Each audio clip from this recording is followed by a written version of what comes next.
Hey y'all, welcome back to the channel. Today we're diving deep into a painful but important topic, family gatherings and narcissists. If you've ever had a narcissistic partner or family member, you know exactly how these events can turn from something joyful to something traumatic in the blink of an eye. You might start wondering, why did they always make me look like the bad person? Why do they start fights right before we're supposed to go somewhere? And why do I end up being the one who feels guilty for their actions?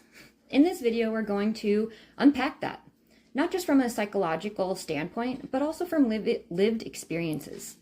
We'll explore manipulative tactics, emotional abuse, cycles, isolation, and the trauma of being controlled by someone who thrives on power and chaos. Welcome, y'all. I'm Danielle. Nazca's not here. He's out eating, if you can hear him. And thanks for clicking on this video. If you like what you hear, stick around, join the family, subscribe. Narcissists feed on control.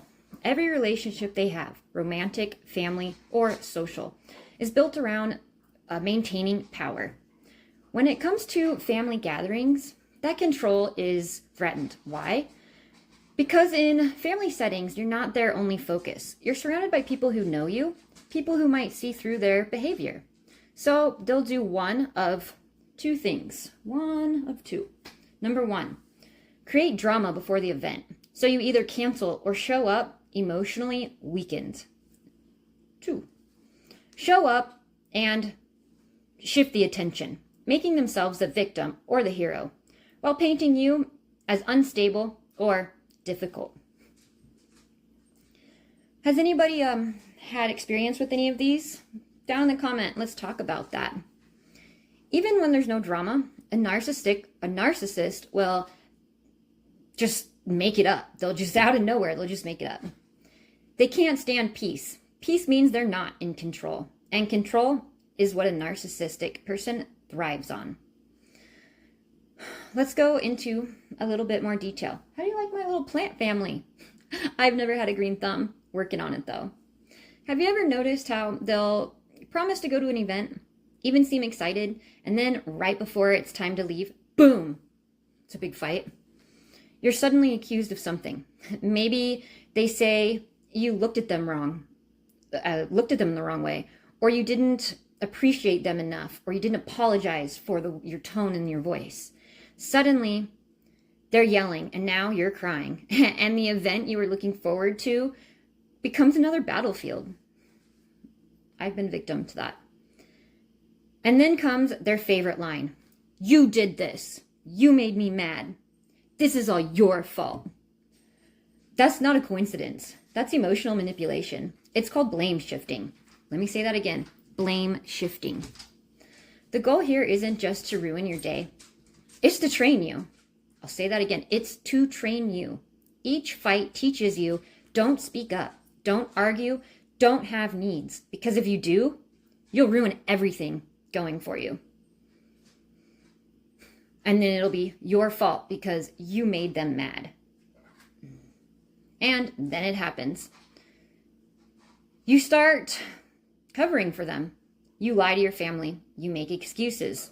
Oh, they're just not feeling well. Even though you're the one that was just crying in the car. We had a last minute issue. No, the last minute issue is they've been planning their hidden agenda to ruin something you've really been looking forward to for a long time. But deep down, you know the truth. You're protecting their image at the cost of your own peace and sanity and relationships. And that's exactly what they want, to isolate you, because isolation gives them more control.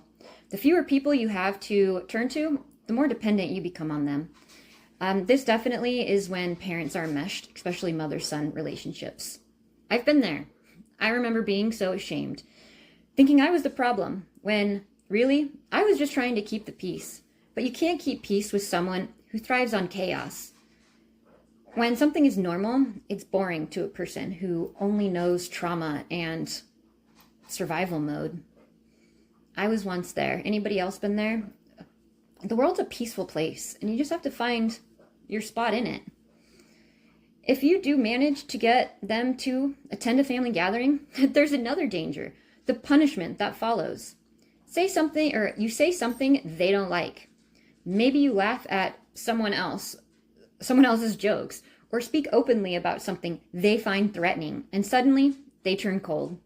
You might be left stranded, literally. That's not an accident. That's punishment. I was once left in the middle of the Sonoran Desert by an eagle preserve. No ride, no epileptic medication, all because my open communication offended them. That was his way of saying, you don't have control. I do, by leaving me in the middle of the desert. When I finally made it home, instead of asking if I was okay, he interrogated me. How did you get home? Who helped you? Were they male? Not once did he care about my safety, only about his ego and if I was socializing with other males, even if it meant they were helping me in a situation I shouldn't have been in. Let's talk about the gaslighting. Over time, you start to question your reality. They tell you you're crazy, too sensitive, or abusive, all while they play the victim. That's called gaslighting. It's one of the most powerful weapons in a narcissistic's toolbox. Yeah, they have a toolbox. All different tools, sizes, range, spectrum. It's a huge spectrum. They rewrite the story so often that you begin to doubt your own memory. You start thinking, maybe you did cause this. Maybe you are the problem. But here's the truth, you're not. They just can't stand accountability. To them, blame is a game, and they always have to win. They're always playing a game, always have a hidden agenda, and they will project that onto you. So what's the psychological impact of all of this? For neurodivergent individuals like myself, like those on the autism spectrum, this kind of manipulation hits even harder. Routine, safety, predictability, these are fundamental needs to someone on the spectrum, on the autism spectrum like me. And when someone uses that vulnerability against you, it's devastating. It's trust shattering. The fear of being left alone or punished becomes so intense that silence feels like the only safe option. But silence is exactly what keeps you trapped. That's the training they want. They want you to just be there without a voice of your own. If this story sounds familiar, please know you're definitely not alone. Narcissistic abuse thrives in secrecy and shame. The more you understand it, the less power it has over you. You deserve safety. You deserve love. And love doesn't hurt. You deserve to show up to a family event without walking on eggshells, without worrying what your family is going to say about your partner, what your partner is going to say about your family. If you're currently in a situation like this, please reach out to a trusted friend, therapist, or support hotline. Healing starts with truth, and the truth is their behavior is not your fault. You can rebuild, you can reconnect with family, and you can find peace again.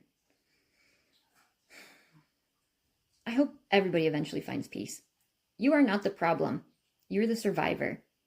And they just want to tear you down. If you like what you see, like, share, comment. Danielle out.